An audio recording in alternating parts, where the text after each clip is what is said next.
The way we lead impacts the way people live. This world needs truly human leadership. Caring relationships and a skillful organization of care within companies, within schools, within hospitals, within governments is really the foundation for this more holistic aim of life, which we call flourishing. And there's other words for it, but I think if we understand a healthy definition of flourishing, it would have something to do with complete well-being, so that it's not just one or two domains of well-being, but all of the domains working together for a good life, and also about that good life for everyone. I'm Brent Stewart, your host. Thanks for listening. This podcast is an outreach of Barry-Wehmiller. You can find us on Facebook, LinkedIn, Instagram, and Twitter at Barry-Wehmiller, and find our podcasts, articles, and videos at trulyhumanleadership.com. We've had a couple podcasts the last few months that have featured Barry-Wehmiller's effort to help transform business education from being institutions that train people to manage into institutions that teach people how to lead. In addition to our CEO, Bob Chapman, Barry-Wehmiller's Director of Strategy, Improvement, and Culture, Brian Wellinghoff, has been deeply involved in this work, and along with Fordham University and other esteemed educational institutions, we helped launch the Humanistic Leadership Academy. You can find out more about this group and how you can get involved at their website, humanisticleadershipacademy.org.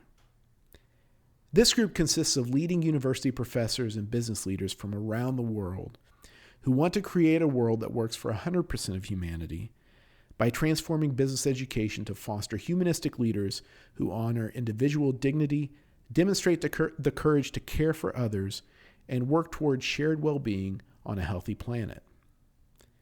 One of the professors working toward these goals is Matthew Lee, Baylor professor and research associate at the Human Flourishing Program at Harvard University. Brian had been working with Matthew as Barry-Wehmiller's representative in the core team of the Humanistic Leadership Academy, and through their work, Matthew invited Brian to speak with him at the Vatican at the Humanity 2.0 conference. This conference gathered distinguished academics, researchers, philanthropists, and business leaders around the question, how do we promote human flourishing in our world? On this week's podcast, we feature a conversation I facilitate between Matthew and Brian. You'll hear more about Matthew and his work. You'll hear more about the importance of the Humanity 2.0 conference. You'll hear how Barry-Wehmiller fits into this work with business education. And we start things off with Matthew talking about how he first encountered Bob Chapman and Barry-Wehmiller. Bob Chapman was giving a talk at Harvard. I was on the program with some colleagues as well. And I had the great misfortune of trying to follow Bob. And my colleagues and I watched his talk. It was quite inspiring. And I looked at one of my colleagues and I said, we're in big trouble.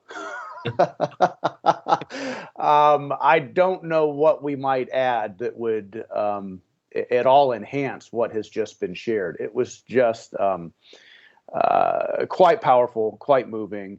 And, we did our best, but it was difficult to follow that. And Bob had very kindly shared a copy of his book, Everybody Matters, prior to the event with the other speakers who were interested. And I was interested and read his book and thought it was great. And but really, I thought the presentation was just so powerful because of Bob's presence and conviction.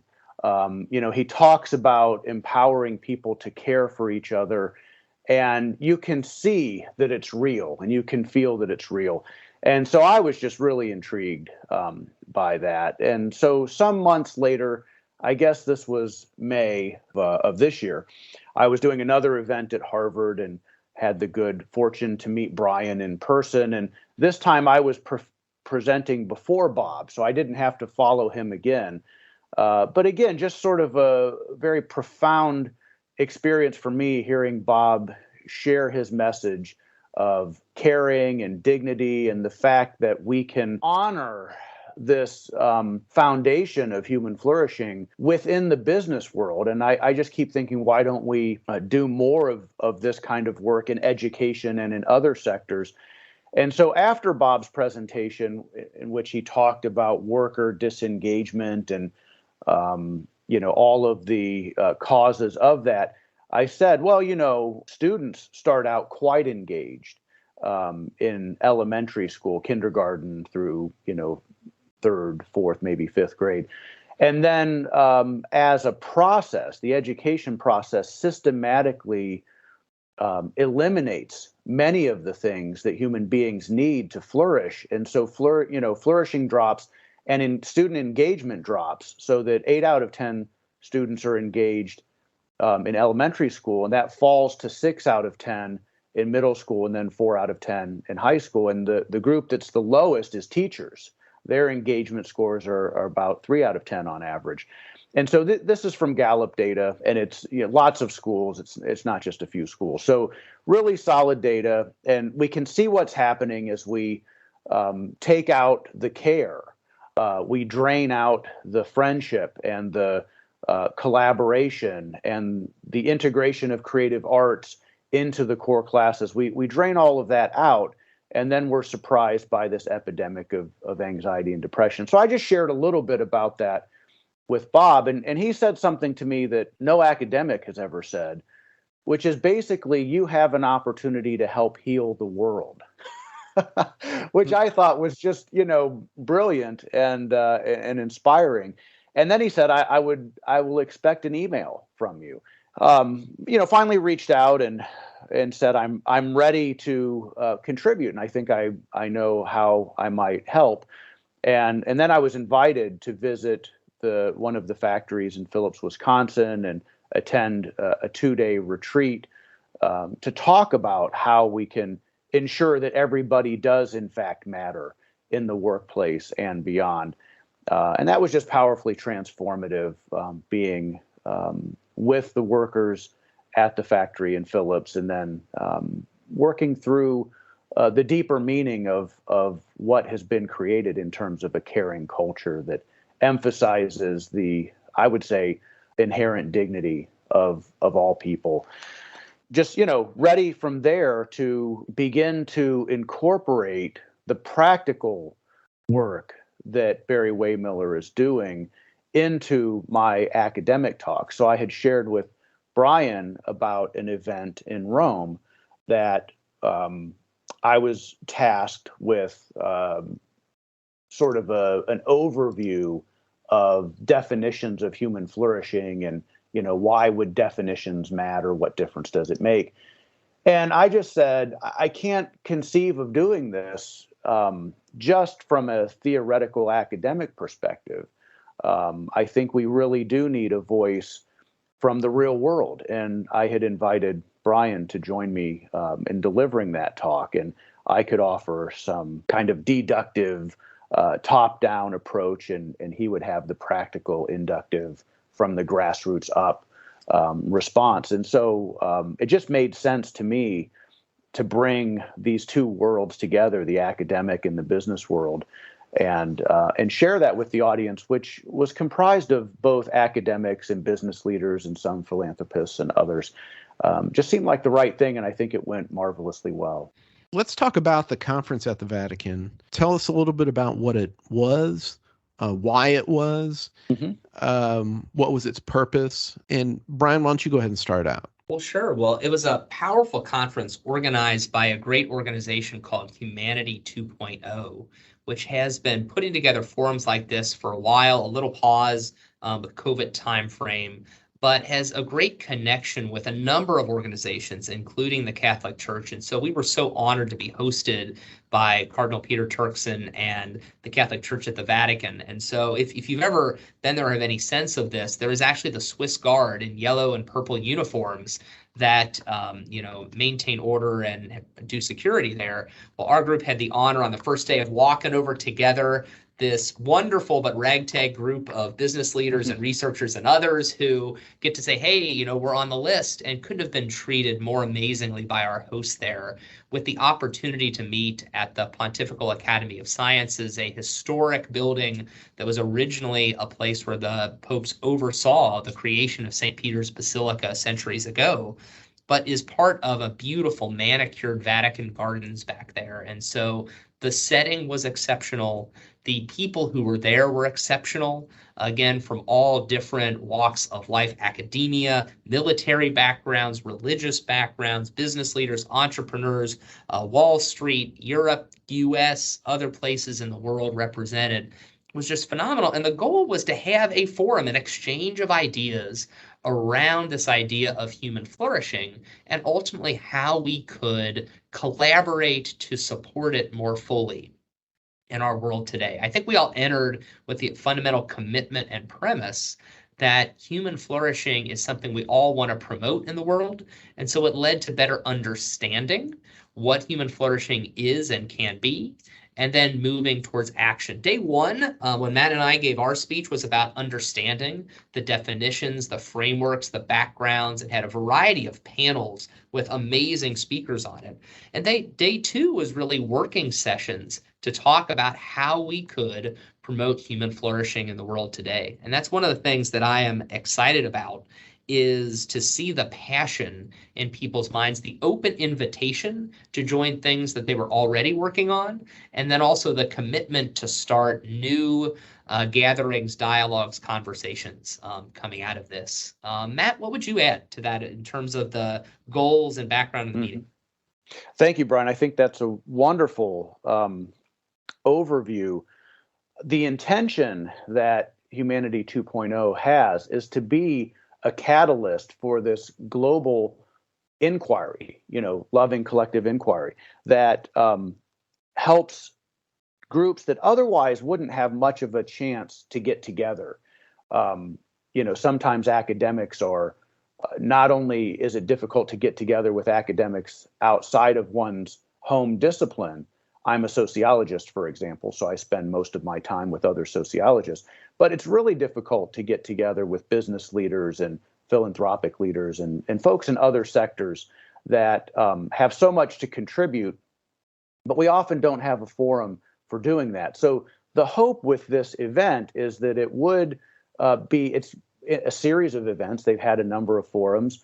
Humanity 2.0, of course, COVID derailed the in-person gatherings last couple years, but there's been this intention all along for these forums to support the development of meaningful collaboration. It's not just a catch and release model where you hear some interesting talks and you go back to your daily life and everything just sort of regresses towards the mean.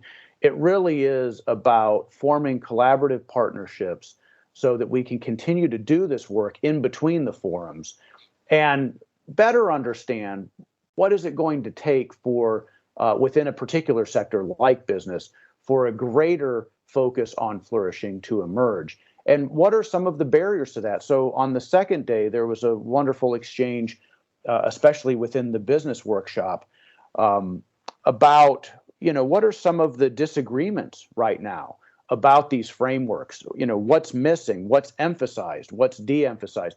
And so people really could feel free to express their legitimate concerns and understand the concerns of others.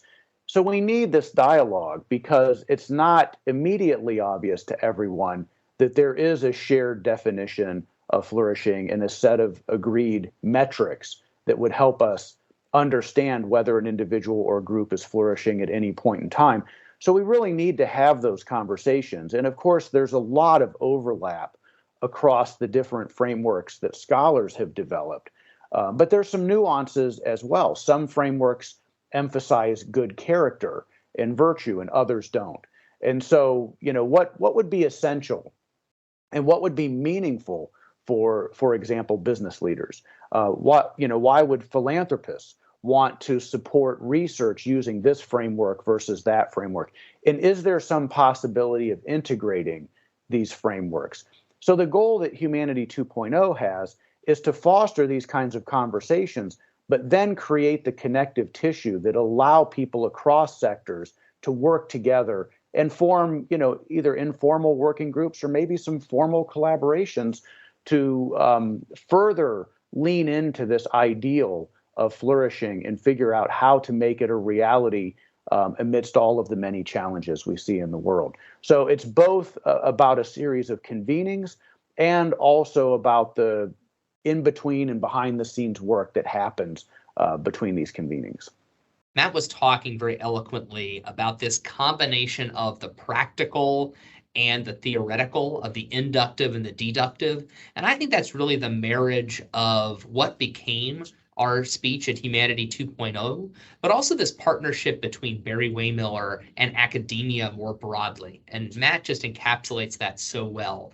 And so when we had the chance to bring him to Phillips, he responded incredibly well, insightful comments, working with his colleagues. And so when he expressed this invitation to go to the Vatican and join him in talking about human flourishing, I couldn't think of a better way to continue our partnership and a better use of my time to help try to represent that practical approach. Barry-Wehmiller is proud of the leadership culture that we've had. I'm proud of forming that leadership culture over almost a 20-year tenure at Barry-Wehmiller, where I've helped launch our university, our leadership institute, our continuous improvement journey, a lot of our strategic methodologies.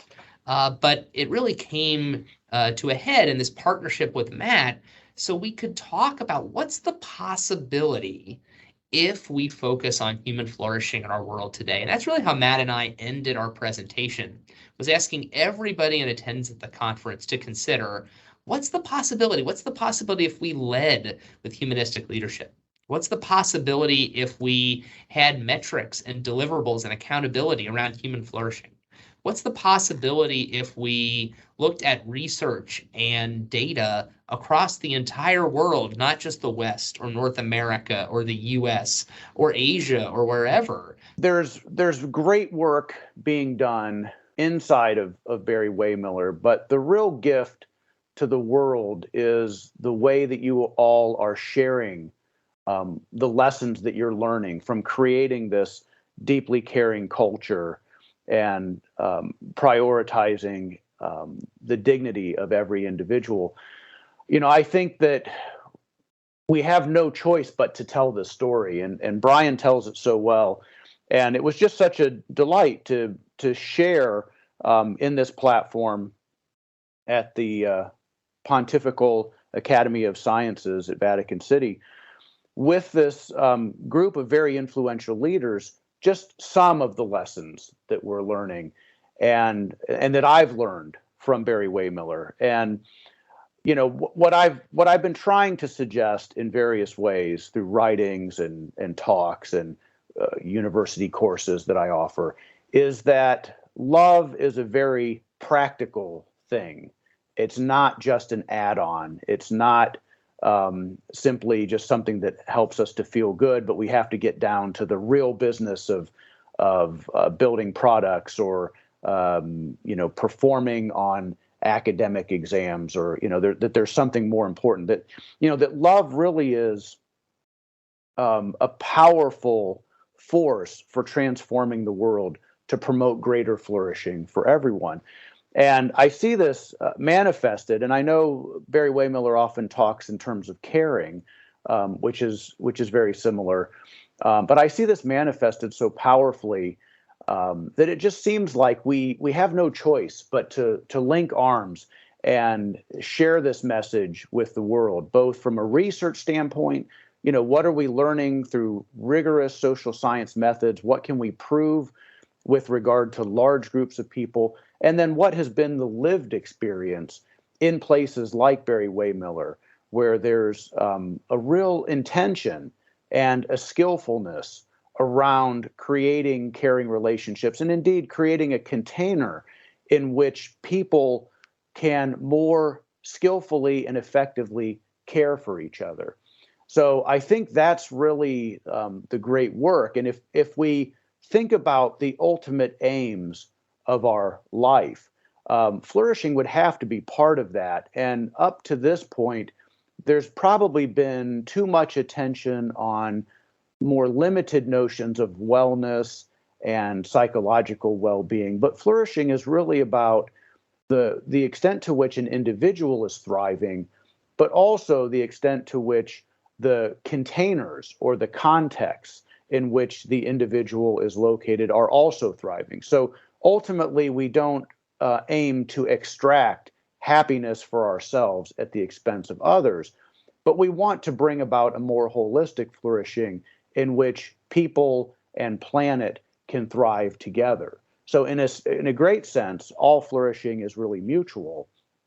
And that's why it's different than the yardsticks that we've used in the past, which have been more organization specific, individual specific, but really not aimed at all of the levels, both the individual and their community and the natural world in which they live and are sustained. And so I really think that caring relationships and a skillful organization of care within companies, within schools, within hospitals, within governments is really the foundation for this more holistic aim of life, which we call flourishing. And there's other words for it, but I think if we understand a healthy definition of flourishing, it would have something to do with complete well-being, so that it's not just one or two domains of well-being, but all of the domains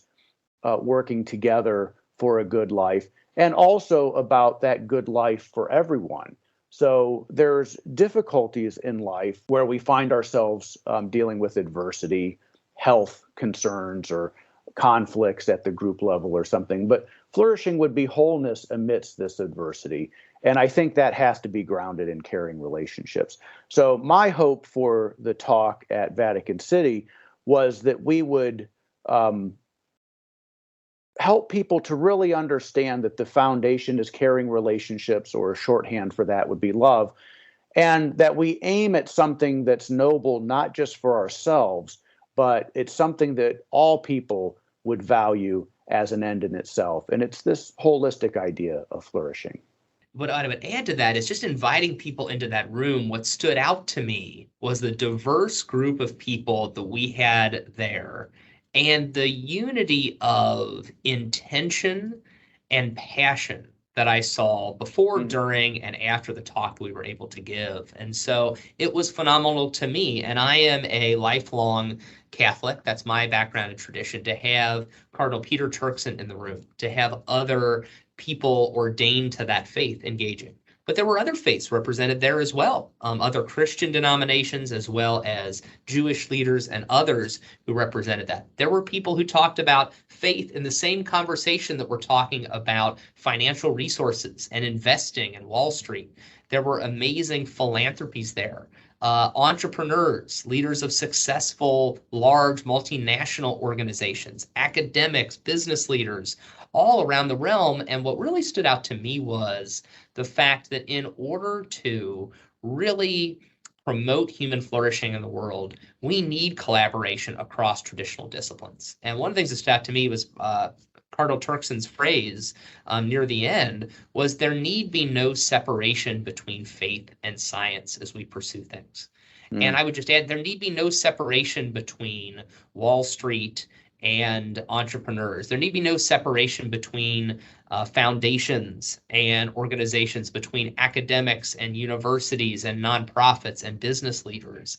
And I was proud to be just a small part of helping create that dynamic, because I think that dynamic is going to be critical as we move forward, not just, again, in one country or nation, but to truly promote global flourishing in the world. I think that's brilliant, Brian. And I would just say, one of the presentations that I found really moving was by Jonathan Lever, who's at the Fetzer Institute.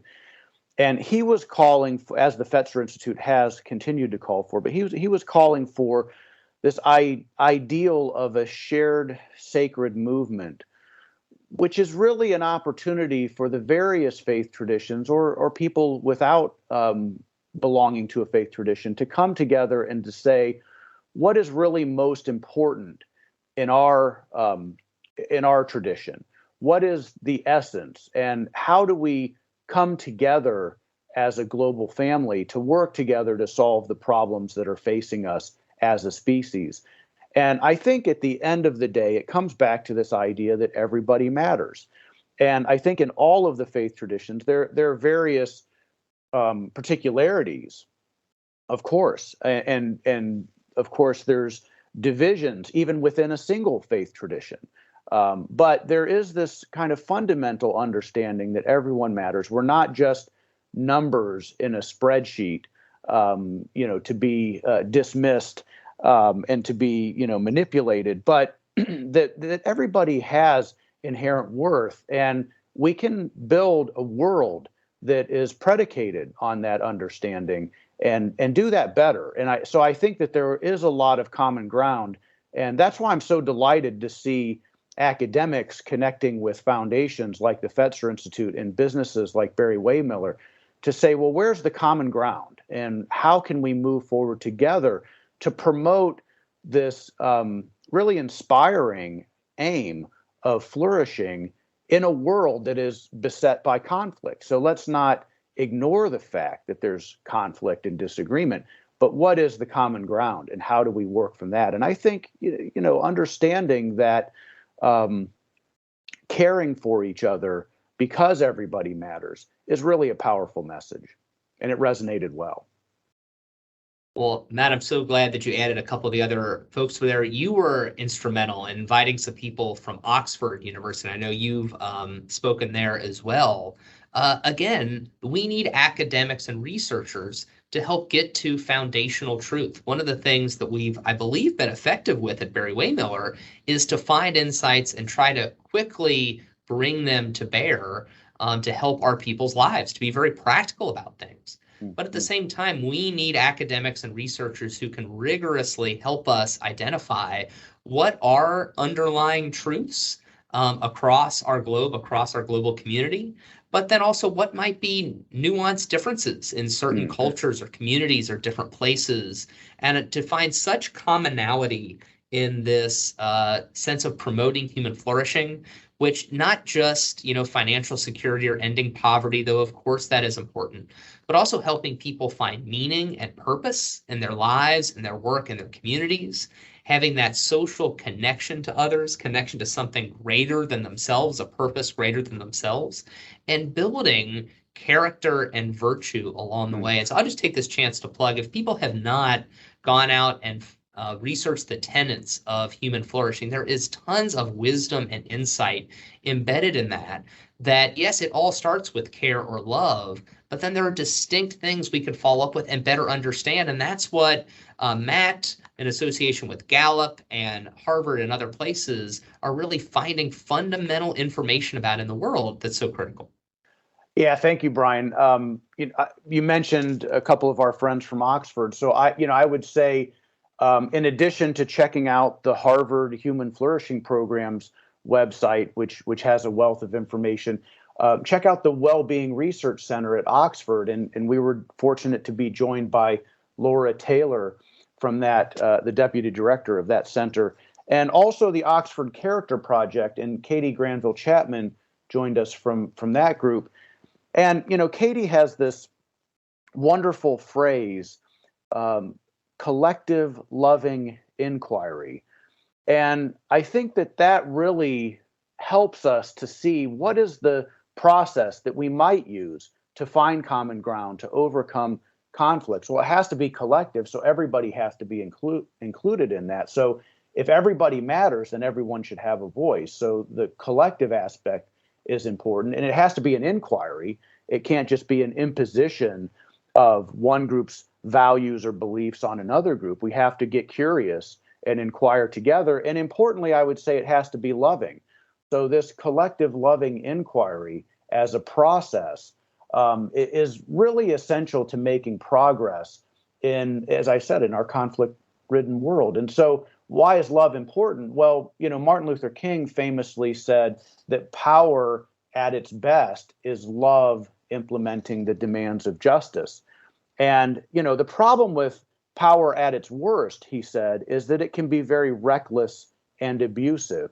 So if you have a collective inquiry that's grounded in unequal power and disinterest in curiosity about deeply listening to others. And again, this is what Barry-Wehmiller has demonstrated, the power of deeply listening and being actually curious about others. If you don't have that kind of loving spirit, you can end up with a form of justice that is that can be very, as Martin Luther King put it, very reckless and abusive. So it's not just about distributing resources in a fair way. It's about people being heard and seen throughout that process, so that at the end, there really is a sense that everyone belongs, that we are part of a beloved community, that we have something to contribute to the deeper shared purpose that has been emerging. And so it's not just about instrumental outcomes, it's about the process of being included and feeling valued and knowing that you're valued, and then ultimately seeing your love make a difference in the world. And that's really revolutionary in any sector. And the fact that it's happening in business is really quite inspiring. Well, what happens next? And so I've done work about identifying my own purpose or my own why. And it's about inviting people to break through experiences so people can flourish. And I use that term invitation very specifically. I think what's next begins with invitation. That's what the forum was, the Humanity 2.0 forum was overall to me, was an invitation to all to deeper collaboration, to deeper commitment, and to really taking action from there. What's so exciting in this space is that everyone is very open and inviting. I'm already committed to joining Katie Granville Chapman, who he mentioned before, and Jim Ritchie Dunham in this conversation on leadership for flourishing. Manuel Guillen, Matt, myself have all been part of the Humanistic Leadership Academy that's designed for professors and students to pull things together. And so what's really exciting is how the conversation and the inquiry at the forum is set up to lead through working groups into additional papers, into additional training sessions, into additional webinars and content, into additional ways that organizations right now, Barry-Wehmiller and other organizations, can make changes to promote flourishing. And so I've already brought multiple ideas back into Barry-Wehmiller and a couple of different places that we have as we continue to refine our learning approach. I've already taken aspects of it and shared it in the Humanistic Leadership Academy with dozens of other professors who are pursuing their own ability to create humanistic leadership, humanistic flourishing in their classrooms. And I'm excited about what's going to happen next. And so I would just want to take this opportunity to express that invitation to anyone listening. Please follow up, whether it's with Matt or myself or the leaders of Humanity 2.0 or somewhere else. There is great passion around this, and it's going to take the collaboration and commitment of people around the world in many disciplines in order to continue to move this work forward. That's great, Brian. And I've had some follow-up conversations with Matthew Sanders and Ron Ivey, who are helping to lead the work of Humanity 2.0 and really scale it up and expand it. And there's just enormous opportunity for people to get involved in various ways and help with this. We also have a flourishing network at the Harvard Human Flourishing Program that I co-lead, and anyone is welcome to reach out and join that, get involved in some of the working groups. Just go to the Harvard Human Flourishing Program's webpage and look for the Flourishing Network. We have public events, we have monthly online Zoom meetings, and we have working groups. And in fact, at the Humanity 2.0 forum, one of the leaders of a new working group announced its formation. This is a group on flourishing at work, or essentially the workplace as a platform for flourishing. And so Marie Gill will be leading that, and she announced that, and already people expressed interest at that event in joining, but it's open to anybody with an interest in how the workplace rather than a place of deep disengagement, which is what Gallup finds in its surveys, could become more of a platform for flourishing. So there's just a lot of opportunity for people to get involved and help with the work and start their own conversations in their own organizations, whether it's in the business world, the government world, education, something else, faith communities, really whatever group, even within your family, whatever group you're a part of, there's a really robust conversation about flourishing that you can have that is mutually enriching to everyone who participates. So on the Human Flourishing Program's website, you can find information about a free web app or an app to download to either the Google or Apple platforms on your phone. And you can assess your own flourishing and get some suggestions for improving the different domains if you are interested in that, and then sharing that with others. And, you know, I wouldn't say that a survey is necessarily the last word on anything, but it is a great conversation starter. So where am I right now? And where are the people in my life that I care about? And how can we move forward together towards greater flourishing? Don't forget to find us and connect on Facebook, LinkedIn, Instagram, Twitter at Barry-Wehmiller. And you can find more podcasts, articles, and videos at trulyhumanleadership.com. I'm Brent Stewart. Thanks for listening.